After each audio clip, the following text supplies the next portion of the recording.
கஸ்தூரி அக்கா,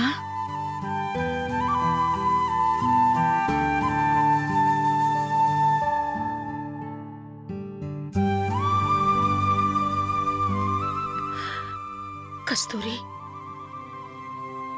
என்ன மன்னிச்சிட்டு. அக்கா, நீங்க எதுக்குக்கா என்கிட்ட போய் மன்னிப்பு கேக்குறீங்க? கூட பிறந்த தங்கச்சி எதுக்காக வந்திருக்கா?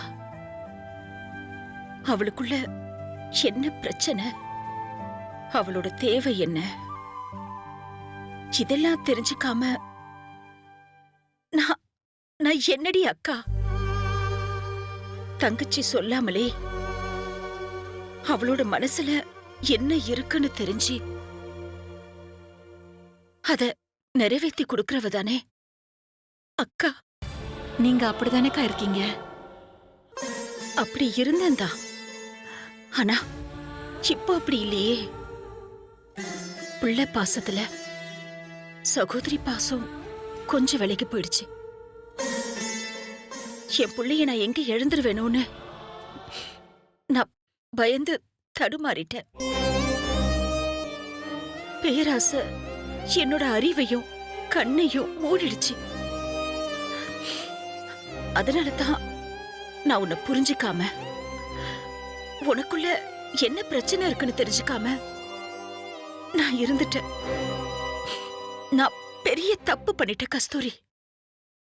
நீங்க என்னக்கா தப்பு பண்ணீங்க?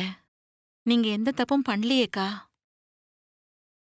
எனக்கு இப்போ எல்லாம் தெரிஞ்சு போச்சு கஸ்தூரி. மாமா கிட்ட நான் பேசிட்டு தான் வரேன்.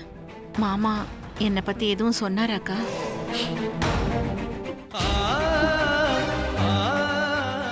அக்காவோட மனசு நோகுமேன்னு நீ நினைச்சிருக்கிற. உன்னோட மனசு நோகுமேன்னு நான் நினைக்கவே இல்லையே. நான் எவ்வளவு பெரிய கல் நெஞ்சக்காரியா இருந்திருக்கேன். அக்கா, நீங்க ஏங்க அப்படிலாம் நினைக்கிறீங்க? என் மனசுல அப்படிலாம் ஒரு எண்ணமே இல்லக்கா.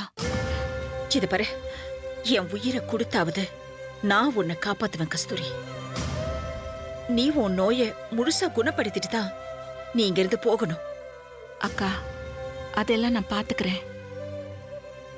நான் ஏற்கனவே ட்ரீட்மெண்ட்ல தான் இருக்கேன். தினம் மெடிசின்ஸ் நான் சாப்பிட்டுட்டு தான்க்கா இருக்கேன்.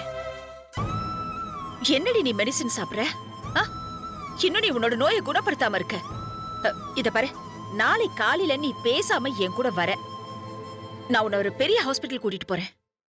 நல்ல டாக்டர் கிட்ட காமிச்சு அதுக்கு ஒரு நல்ல தீர்வை கண்டுபிடிச்சாகணும். இந்த உலகத்துல எந்த மூலையில இதுக்கு மருந்து மாத்திரை இருந்தாலும் சரி, டாக்டர்ஸ் இருந்தாலும் சரி, நான் உன்னை கூட்டிட்டு போய் குணப்படுத்துவேன். சரிக்கா, நீங்க எங்க கூப்பிடுறீங்களோ அங்க நான் வரேன்க்கா.